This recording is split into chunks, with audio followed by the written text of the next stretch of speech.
Esta semana, a Hora de Baco está de visita a Nova Iorque, na companhia de meia centena de produtores portugueses.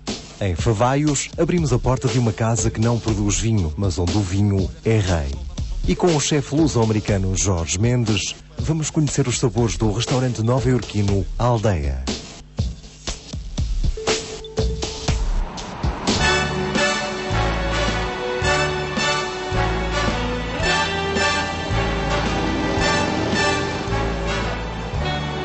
O imenso mercado norte-americano tem tanto de apetecível como de difícil para os produtores portugueses. A concorrência é muita, designadamente dos vinhos do Novo Mundo, e é preciso fazer pela vida para dar a conhecer a qualidade e a diferença dos néctares portugueses. Num espaço emblemático nova-iorquino, bem no centro da cidade, mais de meia centena de produtores portugueses deram-se a conhecer a profissionais e simples apreciadores. Venha aí comigo. Este Cipriani, na 42ª Avenida de Nova Iorque, foi em tempos um banco. Há ainda vestígios dos antigos guichês de atendimento aos clientes. Hoje o Cipriani é um dos mais conhecidos e carismáticos locais de eventos da cidade, com um pé direito colossal e um ambiente requintado.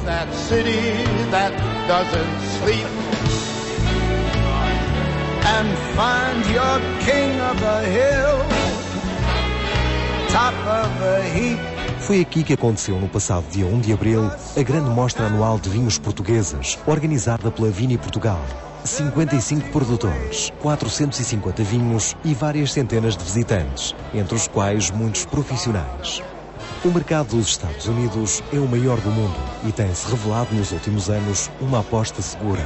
É já o segundo destino da exportação dos vinhos portugueses, com 8 milhões de litros e 18 milhões de euros anuais. E promete crescer ainda mais. Em 2009, as exportações subiram 8%, mesmo em tempo de crise e de recessão mundial. Os Estados Unidos, para Portugal, representam um mercado prioritário. A Vini Portugal tem aqui grande parte do seu investimento. Estamos na nona posição em termos de importação. É um mercado que está a crescer anualmente. Em 2009, crescemos 8% em volume. Antigamente havia a ideia de que os vinhos portugueses nestes mercados eram sobretudo para o mercado da imigração, o mercado da saudade. Isto tem vindo a alterar. Estatisticamente, o que é que tem acontecido? Ainda grande parte das exportações e das vendas ainda é para o mercado étnico. Temos, por exemplo, o mercado de New Jersey. Portugal ainda vende 5 vezes mais para o mercado de New Jersey que para os outros mercados. New Jersey, Massachusetts, são os dois estados onde vendemos mais por causa do mercado étnico. Mas o que nós temos visto nos últimos anos é que, por exemplo, o mercado oeste, da costa oeste, como o mercado da Bay Area, de São Francisco, de Seattle, de Oregon, Atlanta, na costa este, Washington DC, Chicago, são zonas em que já tem mais abertura aos vinhos portugueses. Há cerca de 10 anos atrás era um mercado que estava muito ligado só à comunidade portuguesa. Hoje em dia tem-se desenvolvido um trabalho, especialmente com o nosso importador que é a Drive-In, junto ao mercado americano. Isto está o forte do nosso trabalho, porque é preciso construir a marca portuguesa e a marca Portugal fora do mercado, que tipicamente tínhamos que era o mercado de Portugal, que é muito importante, mas precisamos de entrar no mercado tipicamente americano, não é? Os Estados Unidos representam cerca de 5% das exportações na FIUSA. As exportações na FIUSA e Bright também representam 50%, o que é uma parte importante da nossa produção. Portanto, é um mercado que tem vindo a crescer. Esperamos, de facto, que a FIUSA se consiga implementar como uma marca, de facto, com força, não só como um vinho português, mas como uma marca, e são essas as nossas expectativas num evento como esse. O mercado americano é um mercado que está à procura de vinhos portugueses. Nós estivemos cá em novembro do ano passado, ouvimos o mercado e achamos que devemos apostar neste mercado. Professor do Culinary Institute of America, Michael Weiss orientou no Cipriani um seminário dirigido a profissionais e ao público consumidor. Conhecedor da realidade vitivinícola lusa e estudioso das boas ligações entre vinhos e especialidades culinárias, o professor encara com otimismo o futuro dos nossos vinhos no mercado norte-americano e explica porquê. What do you think is the situation in terms of quality of the Portuguese wines these days? I think that I worked for many years in hotels and restaurants in Canada and the United States. And in those days, aside from Barca Velha and ports, there were very few wines at a very high caliber that could compete internationally. today Portugal has the right to take their place among the finest wines in the world. In your opinion, which is the importance of the Portuguese wines towards the food, for example, in the United States? I work for the Culinary Institute of America, the biggest cooking school in the world. A lot of my young students, they want to experiment and they want to try Thai food, food from Thailand, food from Mexico, food from all over the world, Jamaica, and very often it could be spicy. Then you have Vinho Verde, which is lower alcohol and very refreshing and cool on the palates. Then they also want to try other comfort foods that are very rich and powerful. And you have great wines from Alentejo and from Dom and from Bairrada, the Douro, of course. You have so many styles that there's something for everybody. And price points for everybody, too. They're very smart. When we go outside today, you'll find wines for $5, $15, $30. And that's where the average consumer stops spending. But for special occasions, I think a $60 wine from Portugal could be better than a $200 wine from maybe France or some other country. What is the importance to the wines of Portugal of such organizations like this? Well, I think it's very important that we have these tastings and expose the American public, because the biggest purchaser of wines in America are women and younger people. And they have the ability to make the decisions. And they don't have the same type of brand loyalty or loyalty to the old wines as my generation did. So a lot of these people are looking for what's the next cool thing. And Portugal is the next cool thing because they have so many different grape types, so many different regions, so many different flavors that can work well with not just Portuguese foods, but foods from around the world. Elaborados com misturas de castas que dizem pouco ou mesmo nada a consumidores habituados aos Cabernets, Pinots, Rieslings e Chardonnays, os vinhos portugueses têm um trunfo precioso por serem diferentes, mas precisam de ser explicados e provados. Portugal tem um grande trabalho a fazer em termos de educação. Difíceis de entender, naturalmente, porque as pessoas não conseguem pronunciar as castas, as regiões. Portugal não faz vinhos varietais, faz blends, e o público americano compra por casta. Nós na FIUSA também temos uma coisa boa que nos ajuda na exportação, que é o facto de termos os blends de castas internacionais com castas nacionais e que estão expostos nos nossos rótulos. Portanto, também ajuda muito o consumidor a entrar nos vinhos portugueses. Portanto, não só o português que vive nos Estados Unidos, mas os próprios americanos. Nós estamos a crescer cerca de 15% no mercado americano ao ano, portanto as expectativas são muito boas. É um mercado que não é muito preconceituoso, portanto experimenta os vinhos portugueses e como são vinhos com um custo-benefício muito interessante, eles vão acabar por adquirir. Neste momento o que nos falta construir é espaço a nível de licor Sora para termos mais presença de vinhos portugueses e também alguma presença junto da comunicação social e de imprensa dos Estados Unidos, não é? Não temos muitos restaurantes portugueses. Temos alguns, mas não temos muitos. Os restaurantes portugueses que há um grande trabalho a fazer junto deles, que estamos a fazer. Mas, por exemplo, a Vini Portugal vai lançar um guia de sommeliers em 2010. E o objetivo desse guia é exatamente fazer com que o restaurante, se não tiver conhecimento nenhum de guias portugueses, pode olhar para esse guia e ficar a saber quais são os vinhos portugueses que estão no mercado, quais são os preços, quais são os importadores. Estamos numa ação de marketing que achamos que nos vai trazer grandes benefícios no futuro. Precisamos de cá estar, precisamos de estar presentes. Isto é, visto que nós estamos à procura de importador, mas pensamos muito brevemente ter os nossos vinhos neste mercado. Chegada há poucos meses à Vini Portugal, Rosa Anderson elogia o trabalho feito, define prioridades e refere o magro orçamento disponível. O trabalho que vem de trás tem sido um ótimo trabalho e já há imensa coisa feita. Aquilo que nós temos feito agora, aquilo que eu tenho feito, é analisar e procurar criar uma estratégia global, transversal, e depois agir local em cada um dos mercados. Estamos a trabalhar com orçamentos que, como sabe, não são os mais... Os desejados. Os desejados, não é? E temos que ter uma gestão muito transparente. Também estamos a procurar falar com todo o setor e ouvir o setor nas suas várias vertentes. Eu acho que isso é muito importante. Os produtores, obviamente, querem vender vinho e quando vêm eventos destes, querem saber o que é que podem ter em retorno. O que é que vocês podem fazer sobre isso? Essa é uma das nossas grandes apostas. É dar aos produtores, no final de cada um dos eventos ou de cada uma das ações que nós temos, é essencial podermos dar-lhes um feedback que seja muito interessante sobre que tipo de retorno é que houve, no geral. Não será muitas vezes por cada um dos produtores, mas qual é que foi o retorno que houve de cada uma das ações. Eu penso que isso é muito importante. Esta nova marca, Wines of Portugal, vem dar uma nova dimensão aos vinhos portugueses, porque o objetivo é pôr uma umbrella debaixo dos vinhos portugueses e comunicar o vinho português de uma forma mais simples para que o consumidor consiga entender, porque ao nível do trade, e como disse, já os críticos, os profissionais conhecem vinhos portugueses, mas não basta os críticos conhecerem, é o consumidor que tem de conhecer, porque o consumidor é que compra. Antes de regressarmos a Nova Iorque, a um restaurante com pratos de inspiração lusitana, aproveitemos a diferença dos vinhos e das castas portuguesas para introduzirmos no nosso dicionário do vinho um conceito nascido em França. Terroir é um termo de origem francesa utilizado por muitos produtores para afirmar a diferença dos seus vinhos. Diz-se que um vinho provém de um determinado terroir quando tem características únicas, impossíveis de reproduzir noutro local.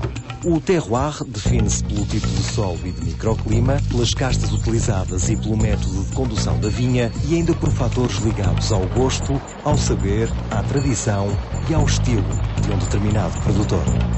Embora os vinhos de terroir sejam reclamados por muitos por razões de marketing e de prestígio, poucos serão os produtores com condições para poderem usar em pleno direito um conceito tão complexo. Vinhos como os franceses Romanée Conti ou Petrus, com produções relativamente baixas e preços de orivesaria, preencherão todos os critérios para poderem ser classificados como produtos de terroir.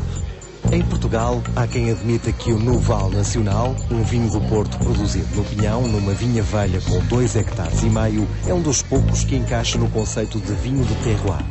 Enfim, ao contrário dos chapéus do Vasco Santana, terroirs não há muitos.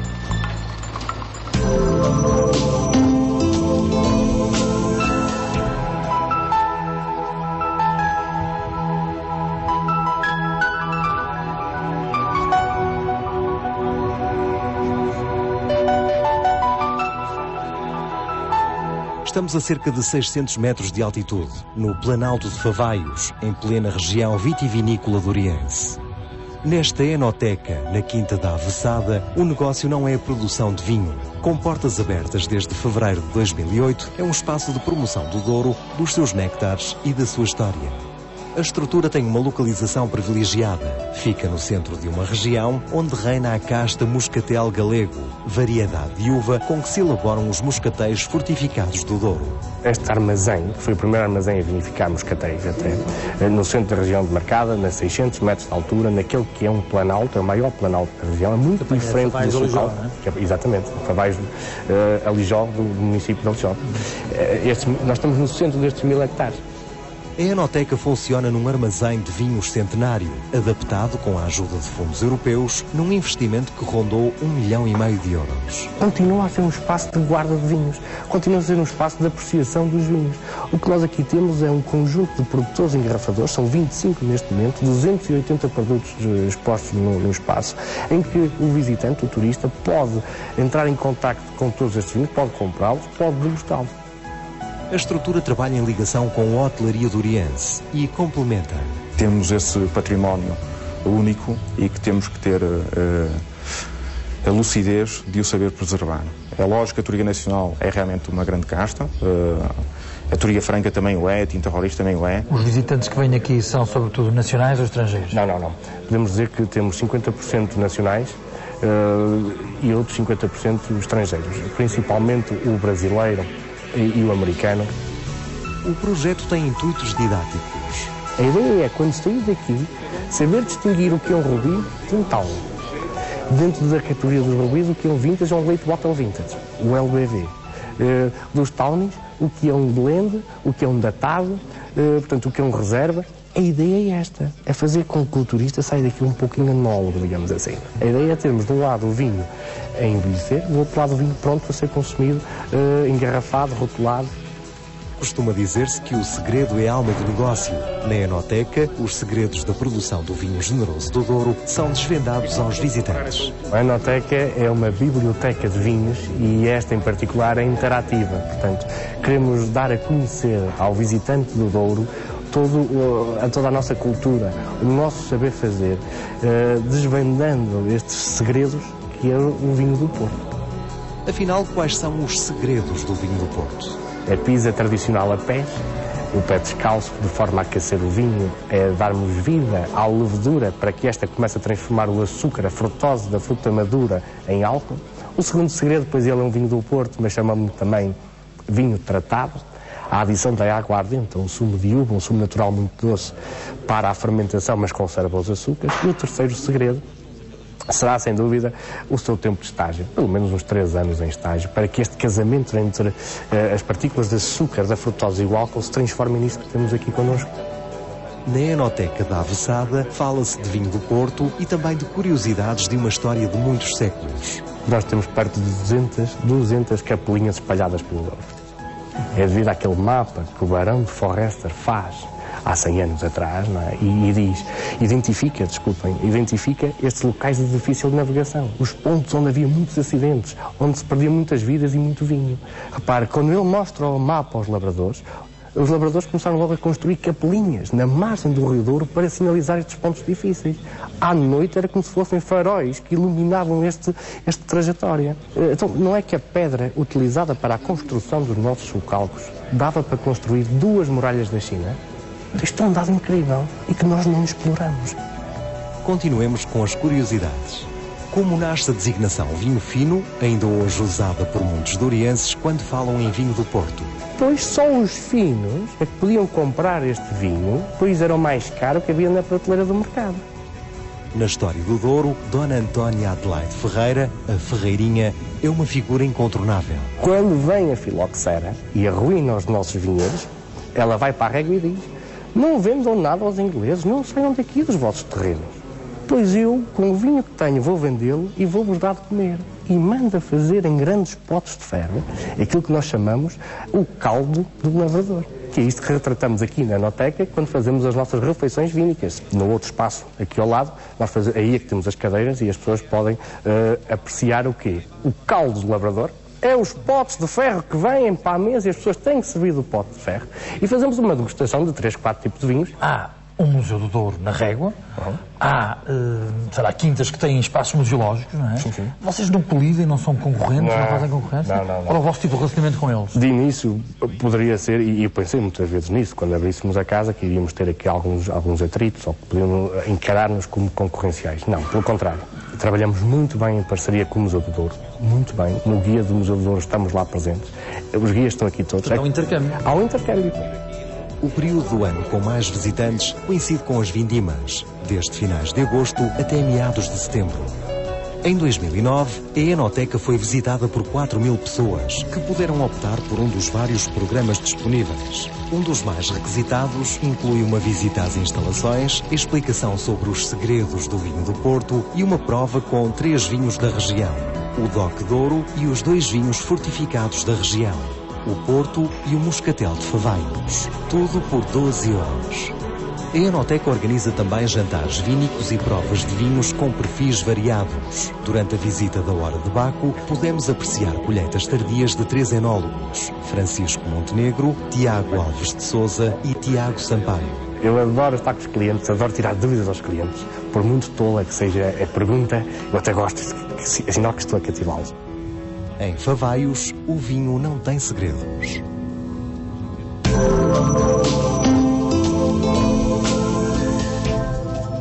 Apreciar um vinho de qualidade durante uma refeição numa sala ou num restaurante com boa temperatura ambiente, digamos a 25 ou 27 graus, pode ser confortável e um sinal de civilização, mas acarreta alguns problemas à degustação correta dos néctares. Ainda há quem defenda que os vinhos, sobretudo os tintos, devem ser consumidos à temperatura ambiente. Acontece que, felizmente, a temperatura ambiente dos restaurantes e mesmo das nossas casas já não é a mesma que era noutros tempos. São mais quentes e confortáveis. Ora, degustar um vinho, mesmo que seja tinto, a mais de 20 graus, é matá-lo naquilo que ele tem de bons aromas e sabores. Ficam enjoativos, os aromas a álcool explodem e a oxidação avança a toda a força. Uma solução simples e barata é ter por perto um balde com água e gelo para mergulhar as garrafas de espumante, de vinhos brancos ou de vinhos doces de sobremesa ou mesmo de tintos armazenados em lugares quentes. Mas atenção! Do mesmo modo que as temperaturas altas destroem um bom néctar, o excesso de frio esconde de tal modo os seus aromas e sabores que o vinho fica insípido e vale pouco mais do que um refresco desinteressante. No final do programa de hoje, a Hora de Baco está de visita ao restaurante Aldeia, na Baixa de Manhattan, em plena cidade de Nova Iorque, para visitar um chefe português, Jorge Mendes. Nós abrimos numa altura muito mala, com a economia muito baixa, mas desde o primeiro dia os preços foram assim confortáveis e fiz uma comida simples. Foi um risco que aceitei e fomos à frente. E até hoje o público aceitaram e os críticos todos ficaram contentes. Nós comemos ali, entre outras coisas, bolinhos de bacalhau, umas vieiras grelhadas, um prato de presunto tipicamente português. Porquê é que usa esse prato? Porque são pratos que os sabores que eu desde nascer comia na casa dos meus pais, na casa dos meus tios e tias, e também viajava muitas vezes a Portugal. São pratos que estão comigo no meu coração, no meu sangue, desde ser miúdo. E depois quando eu abri a Aldeia e juntei toda a minha experiência do mundo inteiro, mas voltei aos sabores que estavam comigo desde ser miúdo. Um dos pratos que eu comi, o último prato, foi um arroz de pato, que é uma coisa desconcertante. É um arroz de pato que tem sabores autêntico, original, que comi em qualquer lugar em Portugal. Para mim, estou super contente, porque foi uma interpretação que eu fiz de uma maneira mais moderna. Finalmente, comemos uns sonhos que me lembraram os sonhos de Natal. Exatamente, foi o Natal que sempre comi esse prato, mas a receita vem da minha mãe. Pronto, são sonhos que a minha mãe cozinhava de manhã, mais a minha tia, que eram 3, 4 ou 5 dúzias de sonhos numa travessa grande que ia para a mesa. O público em Nova Iorque não sabem o que é a cozinha portuguesa e pouco a pouco aqui na Aldeia, a Aldeia é um lugar português, mas também tem um espírito assim mais aberto. Tem os sabores do mundo mundial. Da Baixa de Manhattan, na cidade de Nova Iorque, despeço-me até ao próximo programa. À vossa saúde.